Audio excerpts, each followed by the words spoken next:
Muy bien, estamos en semana de fiesta. Todo San Salvador y todo El Salvador está de fiesta, ¿verdad? Se celebra con procesiones, comienza todo el primero con la procesión del telégrafo, me parece. Este día está la celebración y procesión del comercio.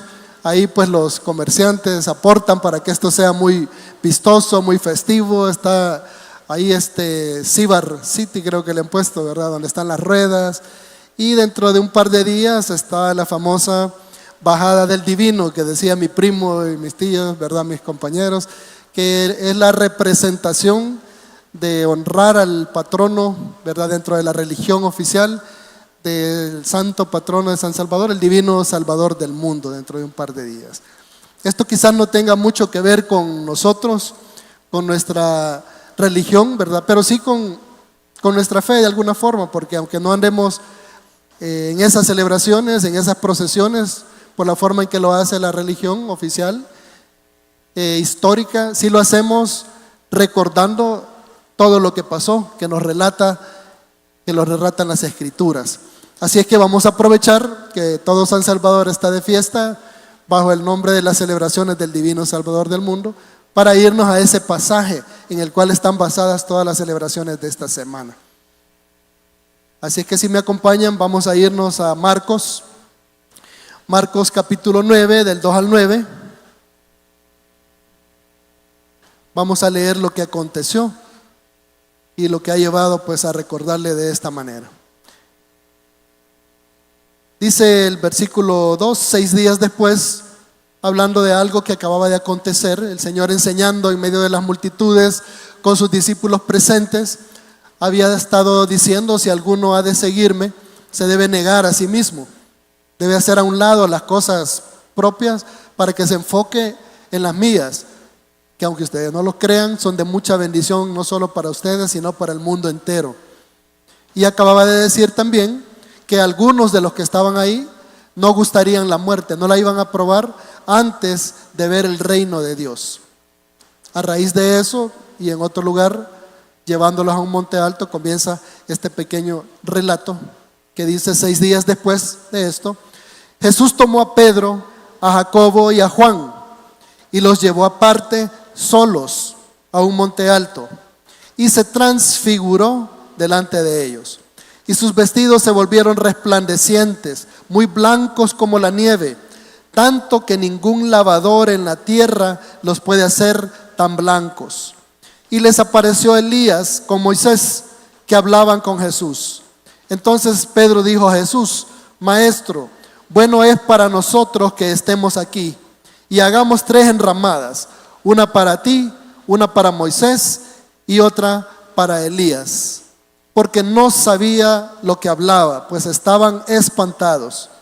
Entonces vino una nube que les hizo sombra, y desde la nube una voz que decía: Este es mi Hijo amado, a él oíd. Y luego, cuando miraron, no vieron más a nadie consigo, sino a Jesús solo. Y descendiendo ellos del monte, les mandó que a nadie dijesen lo que habían visto, sino cuando o hasta que el Hijo del Hombre hubiese resucitado de los muertos. Papito, gracias por este tiempo, gracias por esta familia, por este lugar, Señor, donde reflexionamos en tu palabra, aprendemos de ella, recordamos quiénes somos, Señor, recordamos lo que nuestros hermanos en el primer siglo vieron, lo que experimentaron, y cómo a partir de todas esas experiencias ellos pudieron adquirir el valor para ir y exaltar tu nombre, para ir y proclamar tu palabra, tus buenas nuevas, Señor. Queremos recordarlo para nosotros, pues hacer lo mismo en vísperas, Señor, de estas celebraciones que se realizan en esta ciudad que lleva tu nombre, Padre. Háblanos, guíanos, Señor, que tu palabra sea expresada claramente, Señor, y que nuestros corazones y mentes estén listos, abiertos para tomarla. Te lo pedimos todo en nombre, Señor, de tu Hijo amado, nuestro Señor Jesús. Amén. Gracias, familia, por favor tomen asiento.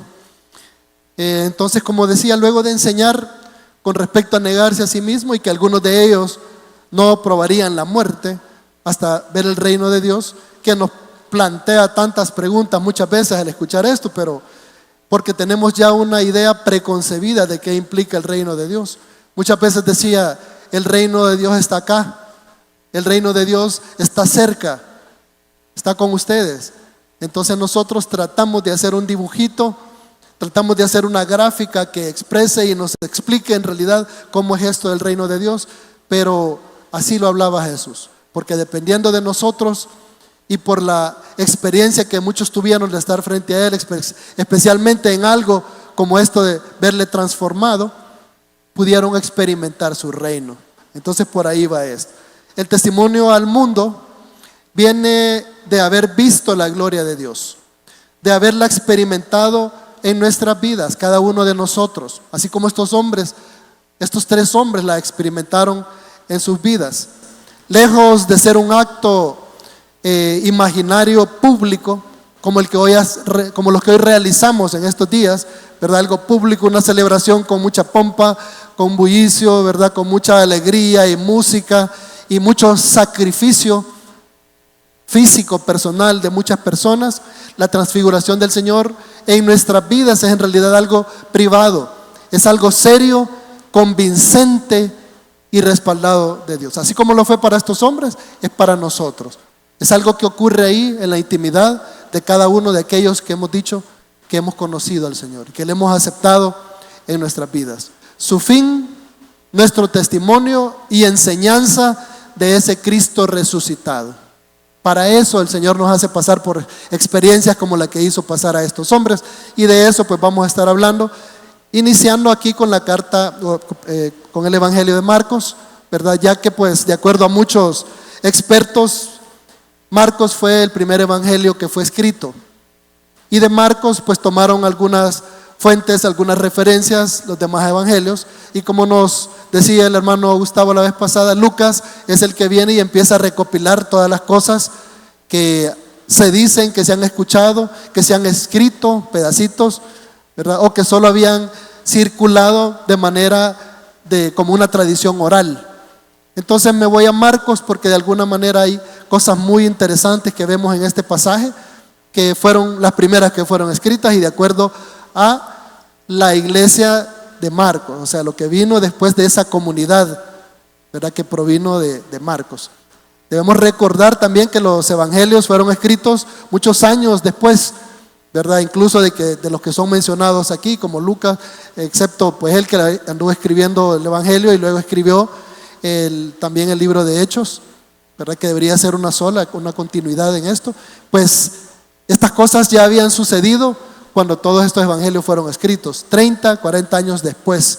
Eso tenemos que mantenerlo en mente. Marcos, el primer escrito, de acuerdo a los expertos, ¿verdad? Y es donde se toman algunas referencias a los demás. El contexto de nuestro pasaje es el llamado de Jesús, como decía a sus discípulos más cercanos, a complementar su fe, su creencia, porque estos tres iban a ser clave en lo que iba a suceder después cuando Él resucitara. No son los que iban a estar firmes cuando a Jesús le pasaran todas esas cosas que le ocurrieron, por las que lo hicimos pasar, esa tortura, ese sufrimiento, esas heridas para luego llegar a una muerte terrible en la cruz. Ellos también estaban asustados, pero eran los primeros que iban a ayudar una vez Él fuera resucitado a explicar cosas de acuerdo a lo que habían experimentado ese día. Diferencia entre la cantidad, si ustedes van y buscan, van a encontrar un pasaje similar ahí en Mateo, ¿verdad? Van a encontrar un pasaje similar en Lucas. La diferencia entre Mateo y Marcos menciona 6 días. Después de que Jesús estuvo hablando de que algunos no probarían la muerte antes de ver el reino de Dios, dice después de 6 días. Sin embargo, Lucas dice después de 8 días, ¿verdad? A veces nos quedamos patinando en estas cosas, pensando, bueno, pero ¿y por qué no coincide? Pero si todos escribieron al respecto, ¿por qué uno dice 8, dice 6? Y entonces viene el mundo, mete otras cosas que no interesan y entonces nos confundimos todo. ¿Por qué? No importa, hermanos. Probablemente Lucas tomó en cuenta el día en que sucedió lo del mensaje que Él les dio y lo que les dijo, lo que les explicó, ¿verdad? Y el último día, quizás no lo tomaron en cuenta Mateo y Marcos. O quizás Lucas estaba hablando desde que inició, ¿verdad? El tema en el capítulo anterior, en 8 también, y quizás eso le suma a otros días, quién sabe, no importa. Lo que importa es ese relato que escuchamos en ese pasaje, que leemos y lo que ese relato implica para nosotros, lo que implicó para esas tres personas y lo que implica para nuestras vidas también, ¿verdad? De manera rara, Juan, que es muy dado a la simbología, no lo menciona, o quizás como piensan algunos, que sí lo menciona, pero de manera rápida, al inicio en Juan 1:14, donde dice, y vimos su gloria. Dice, si leo todo el versículo 14 en Juan 1, dice, y aquel verbo fue hecho carne y habitó entre nosotros. Y dice, y vimos su gloria, gloria como del unigénito del Padre, lleno de gracia y de verdad. Tal vez ahí él lo limitó a decirlo en una sola frase, ¿verdad? Que vimos su gloria como la del unigénito del Padre, posiblemente. No lo consideró él algo importante, ya que todo el Evangelio de Juan exalta el nombre de Jesús, lo pone como el verbo encarnado y nos deja sin la más mínima duda de que está hablando del Hijo de Dios en la tierra. A lo mejor, no importa. Nos vamos a enfocar entonces en este pasaje que acabamos de leer y ver en realidad qué es lo que tiene para nosotros. ¿Qué encontramos entonces en este relato tan impresionante para cada uno de nosotros? ¿Qué principios nos deja de la Escritura para nuestra vida? Y vamos a ver 4 cosas rápidas, 4 principios que podemos extraer de este pasaje, ¿verdad? Para empezar, que hay llamados y hay escogidos, y habemos llamados y escogidos también, como lo fueron estos 3 hombres. Dice el versículo 2 que acabamos de leer: 6 días después Jesús tomó a Pedro, a Jacobo y a Juan. Por alguna razón, estos 3 personajes eran a los que Jesús tomaba cuando iba a hacer algo especial. Eran los suyos de confianza, dentro del grupo de confianza de sus cercanos, porque él tenía más de 100 discípulos, a veces hasta miles de discípulos que andaban cerca, andaban viendo dónde estaban ellos, les andaban siguiendo. Pero trabajaba con sus 12, preparaba sus 12, pero tenía estos 3, y ahí nos podemos considerar cada uno de nosotros. Por sanguíneos, no lo sé. En ese caso, los que tenemos algo de sanguíneos, pues quizás el Señor nos llama para cosas bien privadas continuamente. Por sensibles, a lo mejor. Pedro era el primero que siempre estaba diciendo: yo voy, yo hago, yo muero contigo, nosotros todos vamos a morir si te matan, en fin, ¿verdad? Y el Señor no veía que después se andaba escondiendo, lo que veía era cómo era el corazón de ellos, ¿verdad? Estos hermanos no eran sencillos tampoco, ¿verdad? Eran exaltados, andaban queriendo estar en algún lugar especial, ¿verdad? En fin, cualquiera podría decir, ¿y por qué estos 3? Bueno, veámonos cada uno de nosotros como uno de esos 3, ya sea porque los veamos como necios, bocones, o los veamos como personas sensibles, personas dispuestas, que no eran perfectas. A ellos los escogió, dice ahí el versículo 2, y los llevó aparte solos a un monte alto. Como dije, la transfiguración no fue pública, no lo es, no es pública, no es un evento, no es una celebración así donde muchas personas, es algo que va a pasar un día o que ya sucedió en su vida, ese día en que el Señor le tomó, le llevó a usted solo, a usted sola, y le llevó a un monte alto. Y en ese lugar a usted le impresionó la gloria de Dios por algo que aconteció en medio de su familia, por algo que aconteció en su vida en ese momento específico. Y a partir de ese momento usted no tiene la más mínima duda de que Jesús es el Hijo de Dios encarnado, de que Jesús es su Señor y el Salvador de su vida eternamente. Y eso solo usted puede dar testimonio de eso. Solo yo puedo dar testimonio de en qué momento a mí el Señor me llevó a ese monte alto y me mostró su forma. Fue transformado ante mis ojos y yo entendí, caí a sus pies y probablemente dije cosas sin sentido, pero a partir de ahí yo estaba convencido. Para los más sensibles quizás, no sé, me hubiese escogido a mí si yo hubiera sido uno de sus 12 discípulos, no lo sé. No es una discusión histórica, matemática, científica tampoco, porque a nosotros los evangélicos nos gusta que alguien venga y saque un artículo, saque un video donde nos prueben que lo que aconteció allá en el Mar Rojo es cierto porque hicieron unas investigaciones y otras. Miren, Algunas investigaciones coinciden con la palabra y entonces nosotros agarramos fuerza y decimos, ya ven, ahí está, los mismos investigadores lo han descubierto. Otras veces no coinciden y entonces empezamos a buscar la razón por la que no coinciden. Otras veces no nos importa y decimos, ya el Señor se va a mostrar en su momento. Pero si ustedes se dan cuenta, a nuestro Señor no le importó esa parte. No le importó que quedara un registro fidedigno, histórico, de lo que había acontecido en ese momento. De hecho, escogió 3 personas, calladito, y los apartó del resto. Porque lo que importa es lo que ellos vivieron, lo que ellos experimentaron. Y la convicción con que cada uno de ellos puede venir a cualquiera de nosotros y decirnos, mira, la palabra dice esto y a mí me consta. Yo lo he vivido, yo lo he experimentado y yo he recibido esto y lo otro de parte de ese Señor, de ese Dios, del Hijo de Dios, del que hablan las Escrituras. Así es que no importa si esto es comprobado o no científicamente. Con respecto a muchos relatos que hay en la Biblia, están los estudiosos de la crítica textual, que nos hacen ver, muy importante, es muy importante que nosotros también conozcamos eso. Algunas curiosidades con respecto a los libros, a las cartas que encontramos en la Biblia, tal y como lo hacen los estudiosos y expertos lingüistas y bibliográficos también, y debemos conocerlas y aprenderlas. Pero lo que el Señor ha hecho, quiere y está haciendo por nosotros, y su historia no necesita de que alguien venga y nos lo compruebe o no.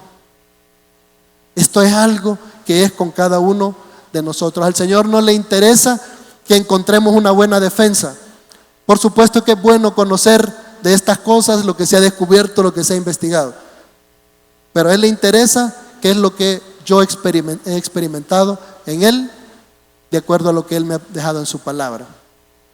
El llamado es solitario, y aún formar parte de un matrimonio o de una iglesia no es, aunque varios hayamos levantado la mano algún día, pero no es colectivo. Ese momento especial en que el Señor se mostró ante mí me va a servir para cuando mi matrimonio esté flaqueando.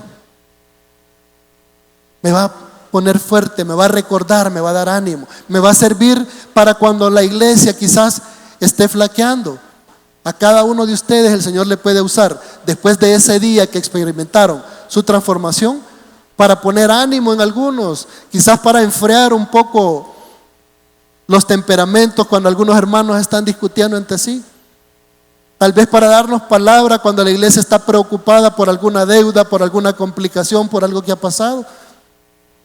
Para exhortar tal vez, para recordarle al hermano, a la hermana quiénes somos. Para eso le va a servir ese evento privado y especial que usted vivió en presencia de su Señor. ¿Sí? Muy bien. Pero hablemos de esa muestra de su gloria que aconteció en ese momento especial. Volviendo pues al relato de la palabra, los versículos del 2 al 3 dicen, y se transfiguró. En los escritos ahí está, en realidad está en pasivo, dice, y fue transformado. La palabra que se utiliza quiere decir transformado, y está en pasivo, dice, y fue transformado delante de ellos, y sus vestidos se volvieron resplandecientes, muy blancos como la nieve, tanto que ningún lavador en la tierra los puede hacer tan blancos. Este es el primero que fue escrito de acuerdo a los expertos. Interesante que menciona todos estos detalles, porque los otros dos no lo mencionan así. Tanto que ningún lavador en la tierra los puede hacer tan blancos. Esta experiencia definitivamente fortalece la fe, el creyente, ver estas cosas. Pero yo no sé a usted, pero a mí se me viene a la mente cuando habla de esas ropas tan blancas que iluminaban, hoy en día diríamos fosforescentes, ¿verdad? No sé si tenían algo así, si no fuera de la naturaleza, no lo creo, pero para nosotros sería quizás algo más familiar por los colores fosforescentes que conocemos de alguna forma, y nadie, ningún lavador, ningún rinzo, ningún Ajax podría dejar la ropa como esos colores fosforescentes, probablemente, ¿verdad? Pero me hace recordar a mí pasajes como el de Isaías, ¿verdad? Isaías 1 donde dice que si vuestros pecados fueren como la grana, como la nieve, serán emblanquecidos. Se viene a mi mente eso, porque está hablando de algo tan limpio, tan puro, que nadie en la tierra podría dejarlos así de blanco. ¿Qué quiere decir eso también? Tan limpio, tan blanco, tan puro, que ningún evento como el que vamos a ver acontecer dentro de poco puede quitar los pecados. Ningún sacrificio de rodillas durante kilómetros puede quitar los pecados de nadie. Y además no es necesario, porque para llegar a tener esta blancura no es manos humanas, no es un lavador humano que lo va a hacer, que representa la pureza sin pecado de nuestro Señor. Y representa también cómo quedamos cuando nosotros nos sometemos a su limpieza, a su pureza, a su santidad. Dice, aunque vuestros pecados fueran rojos, ¿verdad? Como la grana. No sé cuántos saben qué es la grana. Hay un insectito en una planta que mancha de rojo, un rojo fuerte, muy puro, y lo colectan de esta planta, y ahí ya sacan pintura también, ¿verdad? Una pintura roja muy especial, muy intensa. No recuerdo el nombre del insecto, pero por si pensaba que era alguna fruta, alguna cosa, es un insectito, miniatura. Pero al aplastarlo, mancha de rojo. Al reunir todo eso, queda intenso, un rojo intenso, y lo ocupaban para pintar muchas cosas. Aunque sea así, dice, yo los voy a dejar blanquitos como la nieve, ¿verdad? Está hablando de esto acá y me recuerda. Impresionante experiencia. Haber visto esta gloria es algo que querían los discípulos. No solo estaban impresionados, estaban contentos, estaban alegres. Pero Jesús y Moisés estaban serios, estaban conversando. Los tres con Elías estaban conversando. Y los discípulos estaban impresionados, ya querían eso. Es más, quizás estaban pensando, ahorita comienza esto. Pero hacía falta mucho sufrimiento. Recuerdo cuando andaba ya en mis vueltas, ¿verdad? Para la aviación, para entrar a la aviación, y yo desde 8º grado estaba pensando no solo en volar, quería ser piloto, pero piloto militar, porque yo quería volar jets militares, no solo cualquier aeronave. Y yo entendía que eso significaba pues que tenía que entrar a una academia militar, tenía que entrar a la escuela de aviación militar. Pero qué diferencia es ver a estas personas, ¿verdad? Cuando ya son oficiales, están volando, muchas veces, como en esos días se volaba bastante por la guerra, los famosos taxis aéreos, y como mi papá estaba de alta, a veces íbamos a la base y de ahí tomábamos una aeronave, y pues yo les veía a los pilotos, ¿verdad? Con sus cascos, con sus uniformes, y no, hombre, ya quería estar en eso yo, como que si solo era de llegar y meterse el uniforme y le metiera un casco y agarrar un avión. Esas personas, lo viví luego, pasan por experiencias difíciles, por sufrimiento, en esa época por exposición, riesgo de vida. Muchos ya no los vi tal vez cuando estábamos bastante jóvenes, pequeños, con mis hermanos, y luego ya cuando yo entré ya no estaban. Y entrando ya en la escuela y estando adentro, cualquiera dice, ¿y qué estoy haciendo aquí? Porque se le ha olvidado que quiere ser piloto y quiere andar en una de esas aeronaves y quiere andar ese uniforme y quiere lucir ese uniforme, y todo el equipo que lucen estas personas preparándose para la guerra. Pero se le olvida que hay un precio, y ese precio también se les olvidaba a los discípulos, de ver al Señor que solo les estaba mostrando quién era, pero luego iba a pasar por algo muy terrible, por mucho sufrimiento, y esa parte ellos todavía no la terminaban de captar, como nos pasa muchas veces a nosotros. Nos gusta la gloria que podemos ver y sabemos del Señor, de una iglesia creciente, de un gobierno viéndose afectado en alguna parte del mundo, ojalá y aquí, por principios y valores de las Escrituras, viendo países enteros que fueron cuna de la reforma, que fueron cuna del renacimiento de la palabra. Pero olvidamos por lo que tuvieron que pasar los hombres que tuvieron el valor de mantenerse firmes ante cualquier cosa, hablar lo que había que hablar, ser profetas en su tierra y llegar a que un país fuera tan grande gracias a los principios de las Escrituras. Eso les estaba pasando a ellos. El Señor les muestra un poquito para que se entusiasmen, para que vean, para fortalecerles los ánimos quizás, porque ya venía lo duro. Ya venía el momento donde el Señor iba a ser tomado de ellos y lo iban a hacer sufrir. Y para que ellos no desmayasen, que casi, porque se fueron a esconder, el Pedro andaba ahí viendo qué pasaba, ¿verdad? Medio camuflado en medio de los demás, hasta que lo descubre. Mira, y vos que no andabas con ellos. Él quería, él tenía la intención, estaba convencido por las cosas que había visto, los demás también. Pero era duro ver eso.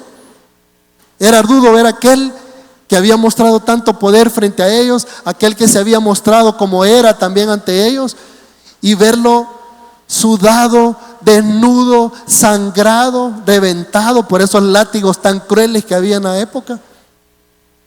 Si nunca han visto la película esta de Mel Gibson, creo que es de Jesucristo, ahí la parte que tratan de hacer muy real, cómo lucía una persona que iban a crucificar y que habían latigado con los látigos de la época, que llevaban unas bolitas así de metal.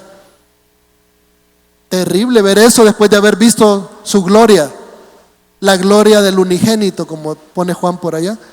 Verlo ensangrentado, verlo en el piso, verlo supuestamente impotente, aunque como él mismo decía, si él ordenara en ese momento, legiones de ángeles lo levantarían y no serían nada todos los que le estaban rodeando. Para eso nos llaman en algún momento a su gloria, para prepararnos para momentos difíciles que vienen. Vemos la gloria de Él en esos momentos increíbles y la vamos a recordar cuando estemos en momentos de sufrimiento, en momentos de ánimo para alguien más. Tan blanco, tan santo, tan libre de pecado, que ningún hombre sobre la tierra podría estar así. Esa blancura, esa limpieza, por ahí vimos una imagen, ¿verdad? No sé si la pueden poner por ahí. No puede experimentarse con ningún acto terrenal. Se requieren por lo menos unas 55, 60 personas para llevar esto. Y eso nos pasa porque como humanos muchas veces pensamos que tiene que haber algún tipo de sacrificio de parte de mí para llegar a esa blancura, a esa pureza. Y yo sé que algunos están pensando, no, pero esos son ellos. Nosotros también, hermanos. Nosotros también. Cuando lo que hacemos, lo hacemos porque hay que sacrificarse en el nombre del Señor. A las 4 sacrifíquese, levántese. 3 veces al día, 4 veces. En todos los ministerios estoy porque hay que entrarle, hermano. No he comido, pero no importa. Entonces, está bien si eso ha pasado, pero no lo diga, como cuando Jesús nos decía, si has ayunado, bañate, vestite, échate perfume, peinate. Que lo que has hecho no lo sepan los demás, porque si no ya tenés tu recompensa. Hermano, viera cómo he estado ahí ayunando y orando y todo. Porque a veces lo vemos como sacrificios necesarios para llegar a una blancura como la que experimentó el Señor en frente de sus discípulos. Muchas veces toca, hermano, sacrificarse, pero no creamos que es para lograr esto, sino porque es parte de nuestra identidad, es parte de nuestro ministerio, de nuestro servicio a la iglesia y al Señor, de nuestro servicio a los hermanos y al Señor. Y debemos hacerlo, pero debemos de hacerlo con gozo, con humildad, no para lograr una blancura como la que vieron los discípulos en que se transformó Jesús. Romanos 8:18 dice, porque tengo por cierto que lo que en este tiempo se padece no es de comparar con la gloria venidera,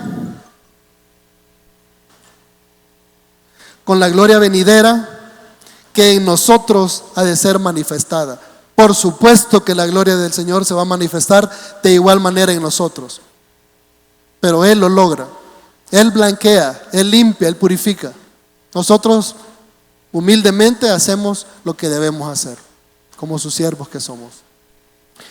Pero también vimos un respaldo en esto, un respaldo de la ley, un respaldo de los profetas, Un respaldo del mismo Padre, cuando ahí en versículos 3 al 7 dice que se les apareció Elías con Moisés, que hablaban con Jesús. Y entonces Pedro le dijo a Jesús: Maestro, bueno es para nosotros que estemos aquí y hagamos 3 enramadas, una para ti, otra para Moisés y otra para Elías, porque no sabía lo que hablaba, pues estaban espantados. Entonces vino una nube que les hizo sombra, y desde la nube, por si fuera poco que estuvieran con Moisés y Elías, vino una voz que decía: Este es mi Hijo amado, a él oíd. Ahí sí cayeron postrados ellos, ¿verdad? Yo me imagino que en lo que ellos decían, hagamos 3 enramadas, y estaban tan emocionados, el Señor, en la seriedad de lo que pudo haber estado hablando con Moisés, con Elías, con la ley, con los profetas, ha de haber dicho: sí, espérame, hijo, ya la vamos a hacer, hermano, espérate. Porque así nos pasa, vemos estas cosas y nos asombramos, nos entusiasma y nos emocionan lo que vemos acá, estas instalaciones, que vamos a tener una pantalla, que todo eso es bueno, pero muchas veces estamos enfocados, al pensar en nuestra fe y en la grandeza de Dios, estamos enfocados en las cosas de la tierra. Por eso es que lo primero que se le ocurre a él es: ya que están aquí, hay que hacerles algo, hay que ponerles. No, esa reunión era de otra cosa, hermanos, era más importante. Seguramente yo, ¿verdad? Imaginación, no piensen que esto es una exégesis de lo que está escrito ahí, pero imaginación, estaban hablando de cómo iban las cosas con ellos, estaban hablando de lo que venía, cómo se sentía el Señor. Si es que esto es un relato que nos quiere hacer ver una situación tan extrema como esta, seguramente estas cosas estaban hablando, pero aquellos impresionados estaban pensando: ¿y qué hago, verdad? ¿Qué hacemos?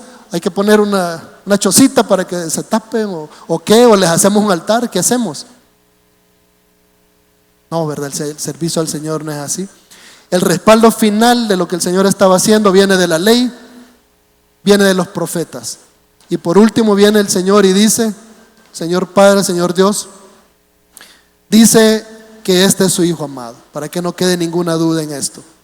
Estos mismos hombres, recuérdense, Santiago y Juan, son los que le decían al Señor: y cuando estés en tu trono, podemos estar uno a la derecha y el otro a la izquierda. Vivieron tiempos increíbles que cualquiera de nosotros hubiera querido vivir en presencia de Jesús, pero al igual que nosotros, su mente no pasa de lo que aquí vemos como valioso en la tierra. Y estaban pensando: y a saber, ¿verdad? Cuando lleguemos allá, quizás uno va a estar, digámosle al Señor, ¿verdad? Que uno esté a la derecha y otro a la izquierda, porque siempre a nosotros nos llama para algo. Se les ocurrió: pues en el trono también, así vamos a estar cerquita. Tanto así que la mamá participó también, que si sus hijos podían estar ahí cerquita, así como siempre pasaban cerquita de él. En fin, risible quizás un poco para algunos, pero eso somos, hermanos. Eso somos. El Señor nos muestra su extrema gloria, blancura, santidad, y nosotros nos entusiasmamos, nos alegramos, pero nos volvemos a las cosas aquí en la tierra. ¿Cómo lo expresamos acá? Y ahora, por último, y cerrando, todo esto fue precisamente para que nosotros estemos listos para testificar. Estemos listos para ir a decir a los demás qué hemos visto, qué ha hecho el Señor en nuestras vidas. Versículos del 6 al 9 dice: y luego, cuando miraron, no vieron más a nadie consigo, sino a Jesús solo. Después que el Señor nos muestra su gloria, nos hace pasar a un día increíble, nos hace caer sobre nuestras rodillas, hace brotar de nosotros lágrimas, o quizás carcajadas, risas. No sé cómo fue para usted una experiencia con el Señor cuando Él le fue transfigurado frente a usted, no lo sé. Pero después de que pasa todo eso, volvemos a quedar solo con Él, en nuestra habitación, en medio de nuestros problemas, en medio de nuestro trabajo, en medio de situaciones complicadas en la iglesia. Volvemos a quedar solos, Él y cada uno de nosotros. Y nos recuerda para qué fue todo eso. El mensaje: las cosas del cielo, no las cosas de la tierra, no las enramadas, sino lo serio, lo serio por lo cual Dios tuvo que hacer un plan para nosotros, lo serio de cómo está nuestra ciudad, lo serio de cómo está este país, hermanos. Ojalá y estemos recordando su gloria y orando intensamente por este país, por esta nación. Pero ¿sabe qué?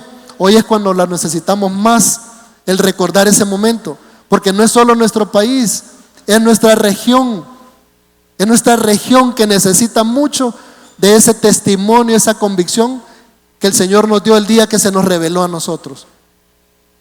Porque también países grandes a los que siempre hemos visto están en crisis en este momento también, están mal. Países que no solo hemos visto como un modelo de democracia, un término humano, social, un término terrenal, sino como un modelo espiritual, a que hemos comparado con ese águila, ¿verdad? O lo que sea, y están patas arriba, igual al nuestro. Están pasando por crisis tremendas. ¿Quiénes son los que van a poner la cara? ¿Quiénes son los discípulos a quienes Él ha mostrado, frente a quienes se ha transfigurado, que deben dar un paso al frente en estos momentos? Aquellos de nosotros que el Señor tiene en el hospital, que tiene en el gobierno, que tiene en las escuelas, que tiene en las aduanas, que tiene en las iglesias. Este lugar, este púlpito debe ser un lugar profético, donde retomemos la palabra. Y cuando digo profético, espero que a nadie aquí se le haya ocurrido que nos van a adivinar cosas, ¿verdad? De lo que viene o de los vecinos o algo. Profecía de acá, desde donde tenemos que recordar primero a la congregación, primero a nosotros como iglesia, y luego allá afuera donde estamos. Miren, la palabra nos advierte de estas cosas. El Señor habla que su reino, que en su reino la justicia es distinta, que debería de ser de esta manera, de otra. Él es quien nos va a dar el valor que le quiso dar a aquellos hombres cuando les mostró: miren quién soy. Cuando resucite, ya no teman más y recuerden este momento. Vayan, hablen, caminen, digan, viajen, exprésense, cuéntenles lo que han visto. Porque ellos van a estar haciendo ramadas, van a estar haciendo otras cosas, procesiones, van a estar esclavizándose, van a estar sacrificándose día y noche, haciendo a un lado de la familia. Vayan y díganle: no se trata de eso. Hemos visto al unigénito Hijo de Dios con ropas muy blancas, tan blancas que nos costaba verlo, pero no es por nada de esto, sino porque Él quiere establecer su reino y nos ha mandado a nosotros a dar esas noticias de su reino, de acuerdo a lo que hemos leído aquí en este pasaje. El Señor está ocupado, muy ocupado con su misión. Lo estuvo cuando vino a la tierra y lo está ahora también. Y eso espera también, que nosotros podamos ser parte de ese plan que es muy confiable. La transfiguración tenía como fin mostrar esa naturaleza divina tras esa humanidad, muy humano también con nosotros y en medio de nosotros.